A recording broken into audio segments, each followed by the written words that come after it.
Mes amis, bonjour et bienvenue dans cette nouvelle vidéo. Aujourd'hui, c'est un petit peu particulier. J'ai un abonné qui m'a contacté, il s'appelle Max, il fait des études, il est en train de rédiger un mémoire pour la fin de ses études et il voulait réaliser une sorte d'interview, ou du moins de me poser quelques questions sur l'univers de l'élégance masculine pour ensuite les retranscrire dans son mémoire.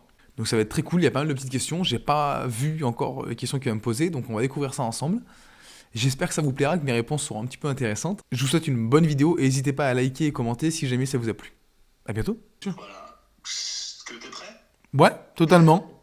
Ça marche. Ça Super. marche. Bon. Du coup, question numéro 1. Est-ce que tu pourrais nous faire une petite présentation rapide? Bien sûr. Du coup, je m'appelle Dorian Monaco. J'ai 22 ans.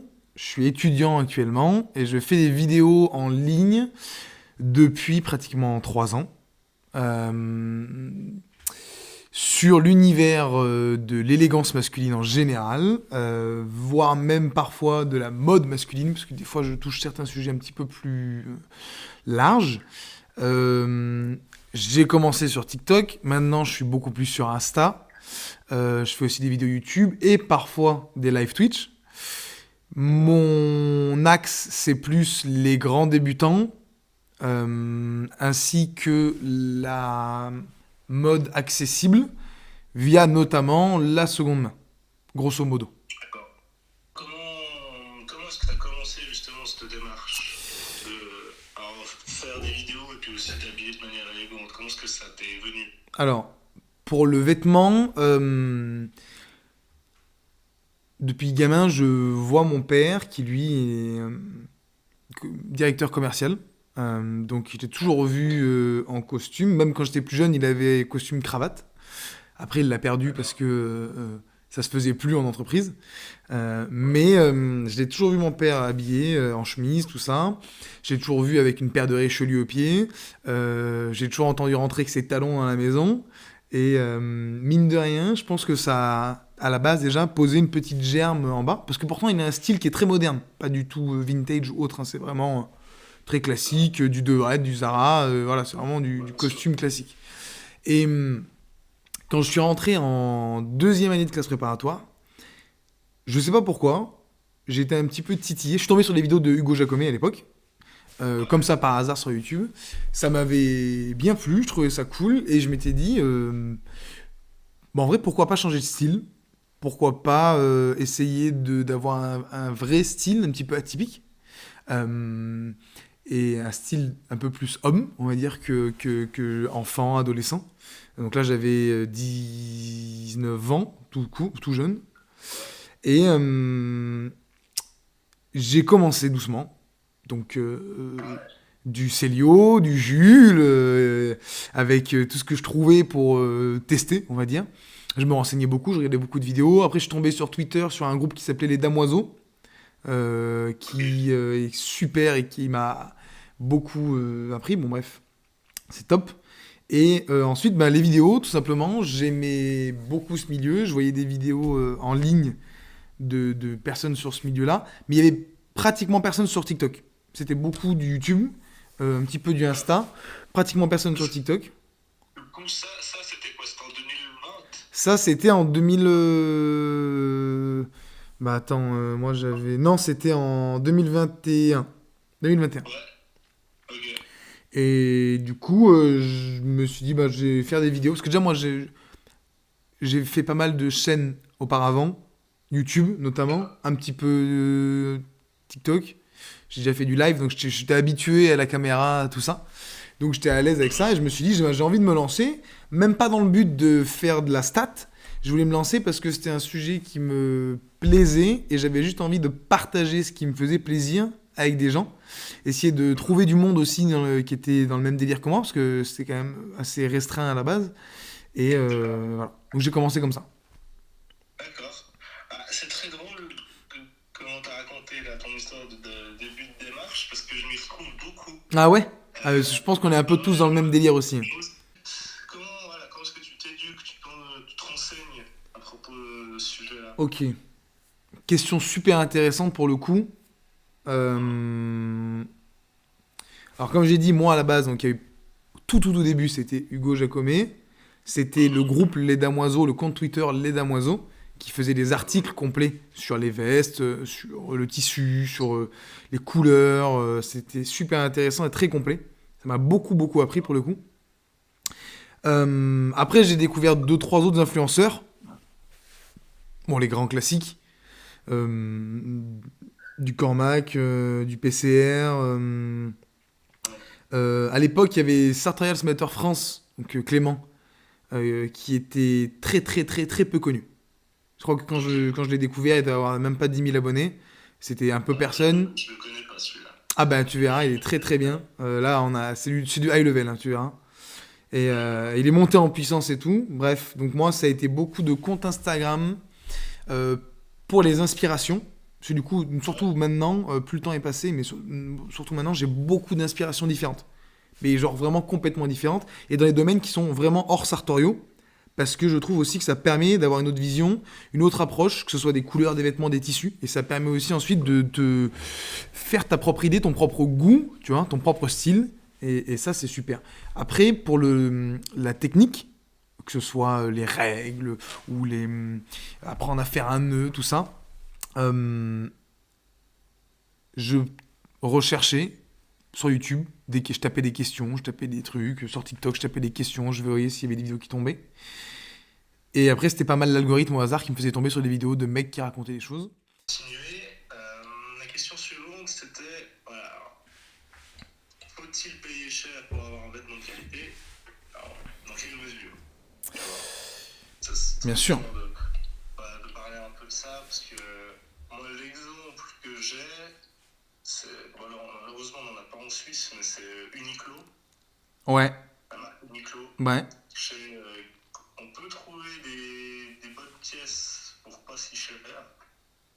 Et donc, voilà, si t'as un avis là-dessus, je suis preneur. Ouais. Faut-il payer cher pour avoir un vêtement de qualité? Dans quelle mesure? Totalement. Si tu prends du neuf, forcément, le prix a une incidence sur la qualité. Mais attention, pas toujours. Je donne un exemple. C'est vrai vers le bas. Ça veut dire que une veste de costume à 100 balles en neuf, ce sera jamais aussi quali qu'une veste de costume à 500. Enfin, ça pourra pas être quali, c'est clair. Maintenant, une veste de costume à 500 peut être merdique, peut être nulle. Parce que je vais citer de la marque, j'en ai rien à foutre, du Hugo Boss. Alors certes, fut une époque, c'était génial, c'était très cool et tout. Tu regardes des costumes que je suis allé voir à 1500 balles, la qualité est nulle, les finitions sont vraiment pas dingues, les tissus sont pas exceptionnels, les coupes sont pas folles, et c'est du prêt-à-porter. Et c'est fait dans des usines en Chine, même endroit que toutes les autres marques. Donc, c'est pas parce que c'est cher que forcément c'est de la qualité. Il y a beaucoup de marques qui vont jouer sur le nom de leur marque pour mettre des prix complètement exorbitants alors que la qualité est nulle. Par contre, dans l'autre sens, c'est pareil. Si tu trouves une marque qui te vend des trucs à 50, 100 balles, c'est impossible que ce soit qualitatif. Donc, si tu veux du neuf, forcément, déjà, il faudra te tourner vers les bonnes marques et forcément, le tarif va devoir monter. Que ce soit pour un pantalon, pour une veste, ça va monter. Maintenant, il y a des alternatives. Il y a quelques marques, Uniqlo qui en est une, qui font des vêtements qui sont quali, qui ont d'ailleurs je crois que c'est pas tout, mais certaines catégories, catégories de vêtements qui sont respectueuses aussi de l'environnement, tout ça et tout. Donc c'est top. Et les tarifs sont relativement accessible. On peut trouver des beaux pantalons chez Uniqlo, des beaux t-shirts, des beaux bombers, tout ça, ça c'est clair. Des belles chemises aussi d'ailleurs, avec des cols italiens un peu grands, que je conseille, pour pas très cher. Donc c'est bien, ça prouve qu'on peut s'habiller quali, on peut s'habiller bien, avec des tarifs en neuf qui sont pas exorbitants. Mais il faut connaître les bonnes marques, et il faut bien faire son choix. Et il n'y a pas non plus beaucoup de choix, et les choix seront limités dans tous les cas. Si tu veux vraiment quelque chose d'exceptionnel, tu vas vite te retrouver limité. Si tu veux un beau pantalon taille haute, tout ça, il y a un moment, tu vas vite comprendre que c'est marrant les pantalons à 70 balles, mais ils seront jamais du même niveau que ceux qui sont à 160. Genre, c'est assez terrible. Mais tu peux totalement t'habiller comme ça. Alors après, ça c'est pour du neuf. On peut enclencher peut-être sur la cinquième question, parce qu'il y a une autre alternative, en fait, finalement, qui fait la transition. Ou si tu veux t'habiller pour pas cher, tu peux le faire, ce que moi j'ai fait principalement. Mais il faut passer en seconde main. Il faut passer sur des vêtements qui, du coup, ont déjà été portés et on fait ce qu'on appelle le fait chiner, le fait d'aller chercher de la trouvaille. Donc, qu'est-ce que j'en parle, j'enchaîne directement. Ok. Donc là, tu parles, toi, sur la question, tu me demandes si je chine. Entre parenthèses. Je sais que la réponse est oui. Oui, oui. Non, mais la question est valable. Vinted, vide-grenier ou Emmaüs. Du coup, j'ai fait tout. Moi, c'est ce que je fais moi. Enfin, malheureusement, Vinted n'est pas Ouais, disponible c'est en pas Suisse. disponible en Suisse. Je fais souvent vide-grenier et puis Emmaüs. Bien sûr. Et tu chines, puis je pense on passe beaucoup de temps. Alors moi, voilà, Ça, question que je voulais aborder aussi. pour tout ce qui est seconde main, moi, du coup, c'est principalement Vinted. C'est vrai que j'ai trouvé aussi des pièces en vide-grenier. Je suis déjà allé à Emmaüs, mais j'ai rien trouvé de vraiment intéressant pour moi. Et j'utilise aussi de temps à autre un autre site qui s'appelle Vulpilist, qui est comme Vinted, mais spécialisé sur l'élégance. Après, là de suite, comme on disait avant, là tu peux t'habiller très très bien pour vraiment pas cher. Bah là, tu vois, bah là j'ai que de la seconde main. La cravate, j'ai payé 1 € dans un lot.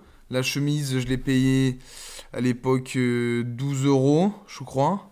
Et là, la veste, je l'ai acheté il y a pas très longtemps en cachemire. Je l'ai payé 35. Et quand tu vois ça, tu comprends que tu peux avoir en plus de ça de la qualité.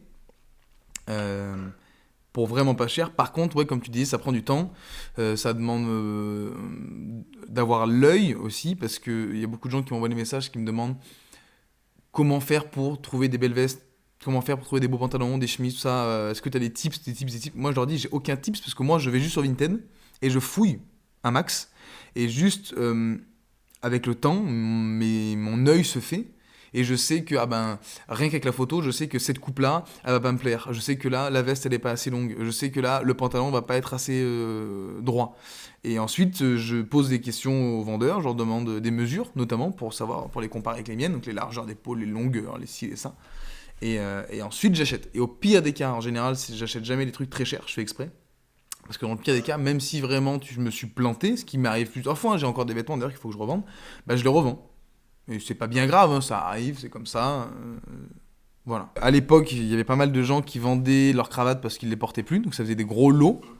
Mais je sais pas si de nos jours c'est encore le cas, c'est juste que moi, vu que je cherche plus de cravates, parce que j'en ai plein, j'ai pas regardé depuis sur Vinted. Donc à tout moment, en fait, c'est fini. À l'époque, ça se faisait beaucoup, maintenant plus, je sais pas. Parce que vraiment les cravates, je les ai achetées il y a 3 ans, c'était au tout début quand j'ai commencé, donc.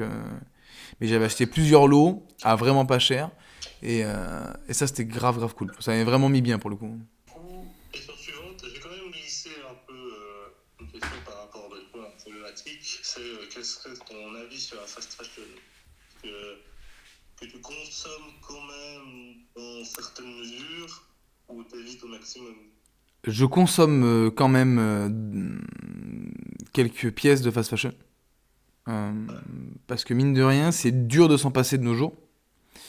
Parce qu'il y a un système dorénavant où en fait, il y a il commence à y avoir de plus en plus d'autres options, mais qui sont parfois peu connues, moins accessibles. Moins accessible, je parle pas forcément d'argent, mais moins accessible dans le sens où tu vois, il n'y a pas forcément plein de magasins partout en France. Tu vois. Et c'est vrai que par exemple, un Zara, t'en as de partout. Ils changent de collection toutes les 2 semaines. T'as plein de vêtements, ils suivent les modes, donc en général, t'as des vêtements qui ont des coupes plutôt intéressantes quand même, mine de rien, on peut pas le nier. Donc les gens y vont. Après, les prix ont vachement augmenté. Donc avant, on disait que c'était accessible, finalement, de moins en moins. Mais du coup, la fast fashion, forcément, pas dingue, parce que impact très négatif sur l'environnement, impact très négatif sur les conditions sociales des travailleurs qui vont être utilisés à l'étranger. Mais en même temps, ce qu'il faut garder en tête, c'est que toutes les grosses marques, quand je dis toutes, j'abuse, mais la grande majorité des grosses marques produisent au même endroit, dans les mêmes usines, avec les travailleurs qui ont les mêmes conditions. Juste, on y pense moins, ou l'image de marque est plus propre et moins basse, donc les gens posent moins de questions. Mais en général, tout ce qui est produit qui vient de l'étranger, c'est compliqué d'avoir quelque chose qui soit véritablement éthique. Donc dans tous les cas, quoi que tu achètes, tu vas être dedans. Alors vaut mieux éviter un maximum, mais il faut pas commencer à se flageller non plus. Parce que, je suis allé acheter un jean chez H&M parce que j'en ai pas trouvé ailleurs et qu'il y en avait un qui avait une coupe loose qui était plutôt sympa et j'aimais bien. Non, c'est pas très grave, t'inquiète pas, tout va bien. Mais oui, vaut mieux éviter. Si tu l'achètes pas, quelqu'un doit le faire. Voilà. Peut-être. Donc il faut pas non plus culpabiliser à mort.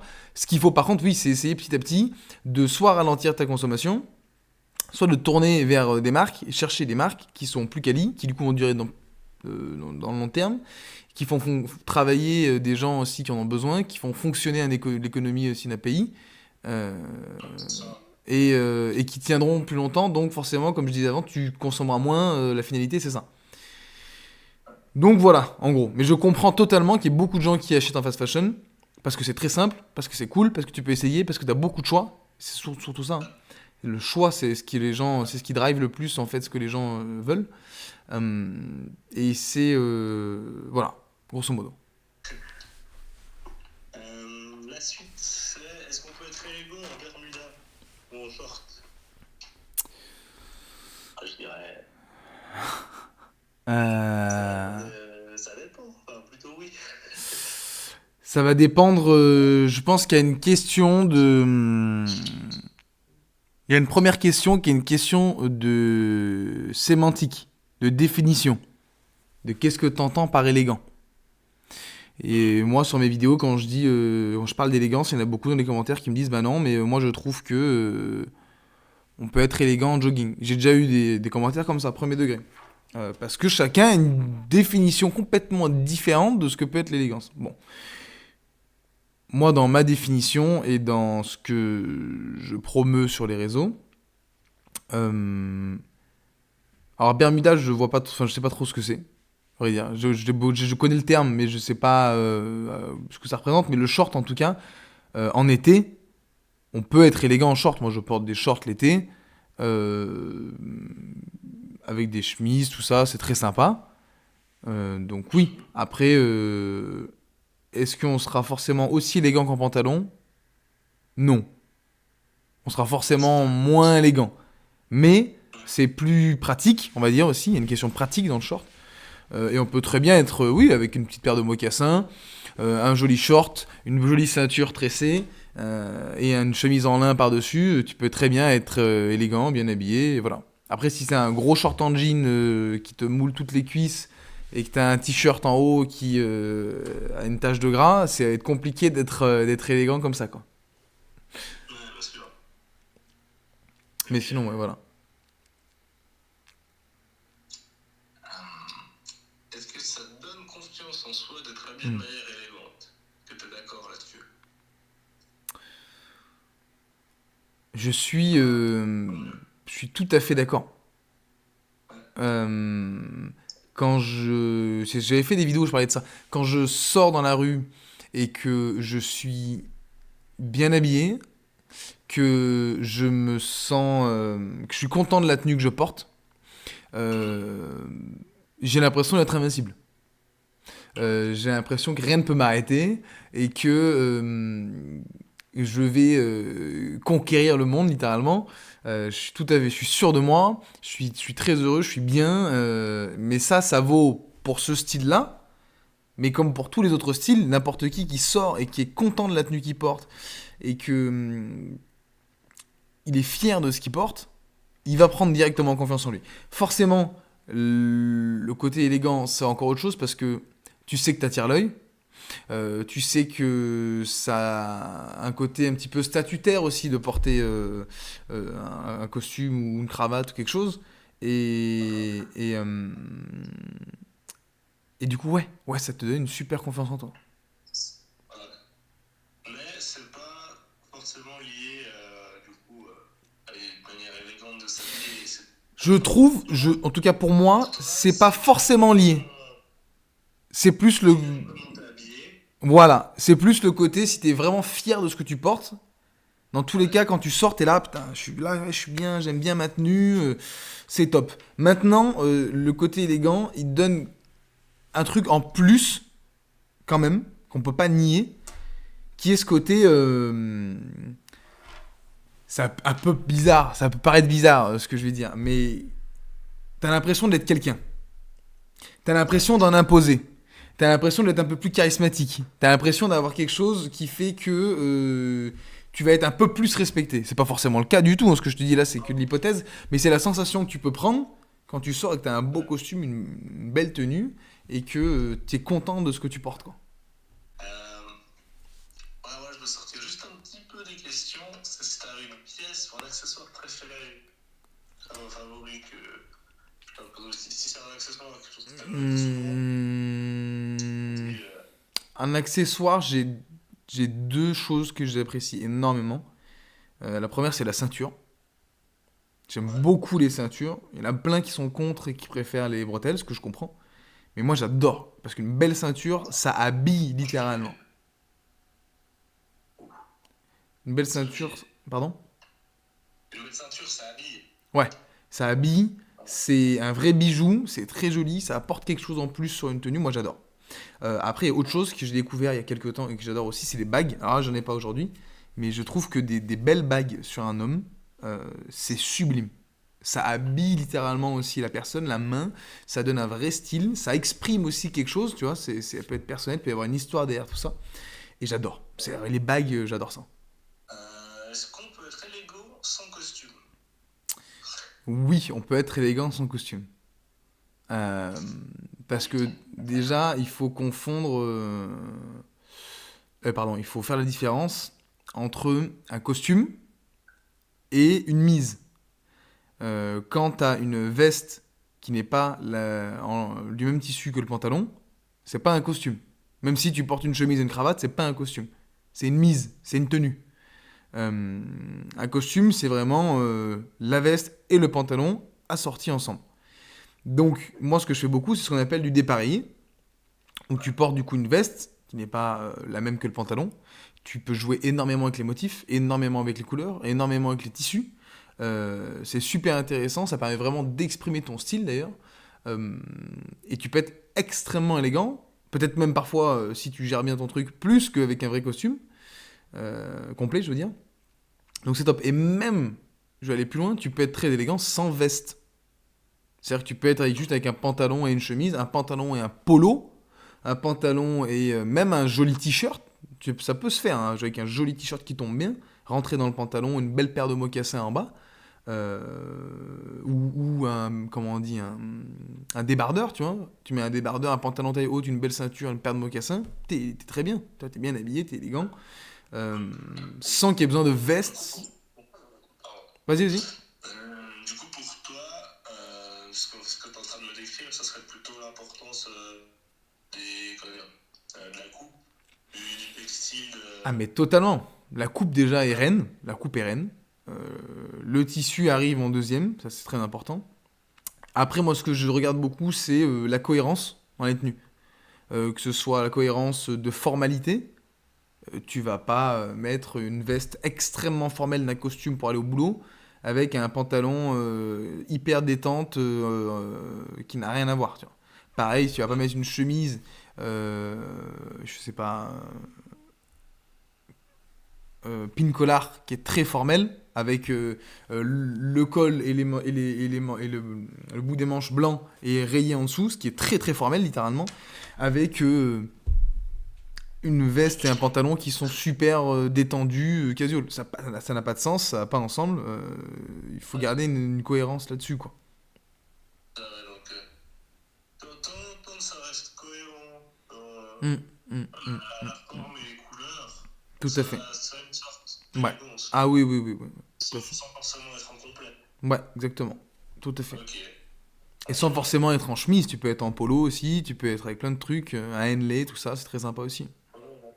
Question, mais je voulais parler Ouais, rapidement de l'influence. de l'élégance dans la pop culture. Ouais. Parce que moi, disons, ce qui a aussi un peu lancé ma démarche, bah, c'est les films Kingsman en vrai. Mhm. Mais aussi avoir ton avis là-dessus, Bien sûr. qu'on peut voir dans les films ou les séries. Totalement. Bah, les films, les séries ont un impact extrêmement important sur le développement de cette mode sartoriale. Kingsman, comme tu dis, ça en fait partie. On m'a déjà parlé, bien sûr, de Bernie Stinson. Parce que j'avoue que je n'ai pas C'est ça. Voilà. Ça, clairement, on me l'a dit aussi. Better Call Saul, on m'en a parlé aussi. Peaky Blinders, on m'en a parlé aussi. Moi, ça a été Suits. Une série d'avocats avec Harvey Specter à l'époque, quand je suis tombé sur la série, je me suis dit, mais en fait, j'ai envie d'être habillé comme ça du matin au soir parce que les mecs étaient juste beaucoup trop classe et beaucoup trop puissants. Donc c'est très cool, ça permet de donner beaucoup de visibilité, ça permet de faire rentrer les gens dans le milieu, ça permet de permettre aux gens de s'y intéresser, c'est top.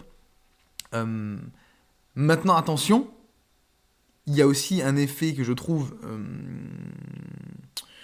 à double tranchant, comme on dit.